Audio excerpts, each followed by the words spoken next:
Nous avons dit à toute une génération d'enfants que leur bonheur dépend de ce qu'ils font et non de ce qu'ils sont. Nous leur avons donné une feuille de route qui les mène droit à la falaise. Nous les avons encouragés, pour leur plus grand malheur, à emprunter plus d'argent qu'ils ne pourront jamais rembourser. De l'argent que nous n'avons d'ailleurs même pas les moyens de leur prêter, pour les former à des emplois qui n'existent plus. Qu'est-ce qui se passe quand vous enlevez l'art d'une chose? C'est ça. Nous avons retiré les arts de l'école secondaire, les sciences humaines. Il y a eu un grand tollé lorsque nous avons supprimé les programmes de musique et des choses comme ça. Et cela m'a affecté. Et j'étais l'un de ceux qui s'en plaignaient. Mais avant que la classe d'atelier ne s'appelle Shop Class, ça s'appelait Votech. Et avant que la technologie professionnelle soit appelée Votech, ça s'appelait les arts professionnels. C'est ce que vous avez fait ici. Vous avez pris les symboles du travail et vous en avez fait une expression artistique. Nous n'avons pas simplement retiré les cours d'atelier du lycée un jour parce que nous pensions être à court d'argent. Nous avons d'abord retiré l'art des arts professionnels. Et puis, nous l'avons fait descendre à Votech. Et puis, nous avons changé Votech en shop. Et puis, on l'a amené derrière la grange et nous l'avons tué. C'est comme ça. Nous avons eu la classe d'atelier dans un lycée. On a commencé par une guerre, pas contre le travail, mais contre l'artisanat et l'art. Donc, à chaque fois que vous voyez quelqu'un remettre en question le côté artistique de tout ça, il y a de l'art dans chaque chose ici. On le voit ou on ne le voit pas. Il y a un risque dans chaque activité que vous avez jamais produiront ici. Vous voyez ou vous ne le voyez pas. Et donc, votre question précédente concernait ce qui a changé depuis que mon père a construit l'église dans laquelle j'ai grandi, d'ailleurs. Ce qui a changé, c'est la chronologie des choses que nous apprécions. Le travail est tombé très bas dans la liste. L'art est tombé en bas de la liste. La sécurité est passée en tête de liste. Le confort est passé en tête de liste. Et la route que nous prenons dans la quête de ce que nous appellerons la satisfaction professionnelle, d'accord, cela a changé. C'est ce qui a changé.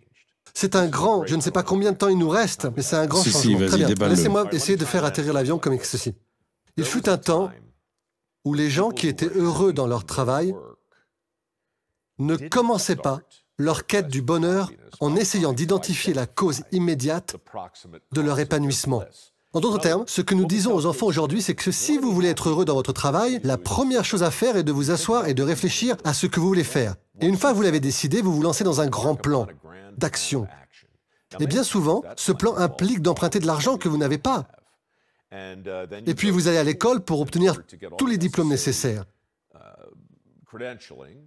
Cela vous permettra de passer à l'étape suivante.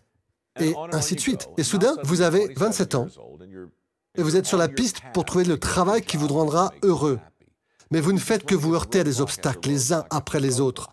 Maintenant, vous avez une dette de 120 000 $. Il s'avère que non. Vous n'allez pas devenir un politologue avec une spécialisation sur le Moyen-Orient. Il s'avère que maintenant, vous servez du café dans un Starbucks. Et il n'y a rien de mal à ça. Mais ce n'est pas ce pourquoi vous avez signé. Vous vivez à nouveau dans le sous-sol de votre mère. Et vous n'êtes pas heureux, hein?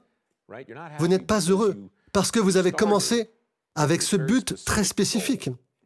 Les gens de la série Dirty Job, Matt, dans l'ensemble, je généralise, mais dans l'ensemble, aucun d'entre eux ne fait la chose qu'ils ont identifiée dans leur jeunesse comme étant leur souhait. Ce sont des gens qui ont regardé autour d'eux et se sont dit, où vont-ils? Je vais aller dans l'autre sens. Où est l'opportunité? Un nettoyeur de faux sceptiques dans le Wisconsin. Les Swanson, c'était son nom. Un type formidable. Il a été conseiller d'orientation pendant 20 ans. Un psychiatre, un psychologue. Il a tout abandonné et a monté une affaire de faux sceptiques. Pas parce qu'il voulait le faire, mais parce que c'était ce qu'il fallait faire. Il a trouvé comment devenir bon dans ce domaine. Et puis il a trouvé comment aimer ça. C'est ce qui a changé. Nous avons dit à toute une génération d'enfants que leur bonheur dépend de ce qu'ils font et non de ce qu'ils sont. Nous leur avons donné une feuille de route qui les mène droit à la falaise. Nous les avons encouragés, pour leur plus grand malheur, à emprunter plus d'argent qu'ils ne pourront jamais rembourser. De l'argent que nous n'avons d'ailleurs même pas les moyens de leur prêter, pour les former à des emplois qui n'existent plus. Tout est à l'envers. Tout est déconnecté. Vous avez évoqué quelque chose qui m'a touché au plus profond de mon cœur. C'est une question d'identité. Vous n'êtes pas qui vous êtes ce que votre titre dit que vous êtes. Comment vous identifiez-vous? Sur quoi est basée votre identité? Eh bien, c'était la grande leçon de ma vie, parce que j'ai eu assez de succès jusqu'à l'âge de 42 ans pour créer un niveau d'orgueil dans mon propre travail. En tant que type qui se faisait passer pour un animateur, j'ai eu suffisamment de retours positifs en 20 ans de télévision pour me sentir très confiant que j'étais sur la bonne voie en tant qu'animateur. Vous étiez un petit peu méchant à l'époque. Oui, vous savez, j'étais toujours follement sympathique, comme vous le savez, non? Oui, bien sûr. Mais j'étais un peu con. J'étais le genre de crétin que l'on rencontre qui était tranquillement arrogant. Tous mes amis dans mon industrie avaient pris un chemin traditionnel. Ils étaient allés à l'Académie américaine d'art dramatique. Ils avaient déménagé à Los Angeles. Et quand j'ai eu 40 ans, ils avaient tous du succès, mais ils avaient tous du mal. Je m'en sentais plutôt bien. Pas super, mais bien. Je me sentais très confiant et très fier d'avoir trouvé un modèle économique qui me convenait. Mais ce que je faisais n'avait pas de réelle signification pour moi. C'était juste un moyen de payer les factures et de m'assurer que j'avais 4 ou 5 mois de congé par an pour aller voir du monde et m'amuser. Dirty Jobs m'a remis sur le droit chemin. Dirty Jobs est l'émission qui m'a forcé à être humble, d'une manière que je n'aurais jamais imaginé être devant la caméra et à assumer un nouveau rôle. Pas celui d'un animateur ou d'un expert, mais celui d'un apprenti et d'un avatar. N'est-ce pas? Pour moi, lorsque j'ai accepté ce nouveau rôle, j'ai créé une nouvelle entreprise. Et lorsque cette émission a explosé, il a été logique de poursuivre d'autres émissions similaires. Puis, une fondation a émergé. Et puis, j'ai eu une place à la table des adultes. Et j'ai eu la chance de m'asseoir ici avec des gens comme vous, où nous pouvons parler de sujets qui, je crois, peuvent unir le pays, alors que nous sommes divisés de toutes les manières possibles sur tous les sujets possibles. Mais le travail ne devrait pas être l'une de ces choses. Et j'ai bien peur qu'il soit devenu une source de division. Mais il ne peut pas l'être.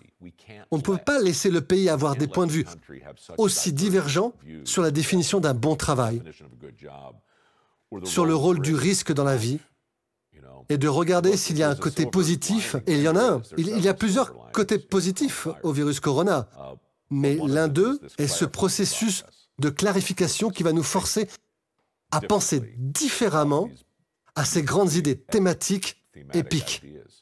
Vous ne pouvez pas parler de la définition d'un bon travail sans la définition d'une éducation valable. Lorsque vous voyez des enfants qui apprennent à la maison, lorsque vous voyez des étudiants qui sont actuellement inscrits à Harvard, assis chez eux pour un autre semestre pour lesquels ils ne seront pas remboursés, mais qui suivent le programme sans rien d'autre qu'un écran, l'enseignement supérieur va devoir réfléchir différemment à sa proposition de valeur. Shalom, j'espère que vous avez aimé cette vidéo. Abonnez-vous pour ne pas rater nos programmes. Merci de faire partie de notre famille TBN. Que Dieu vous bénisse. Shalom de Jérusalem.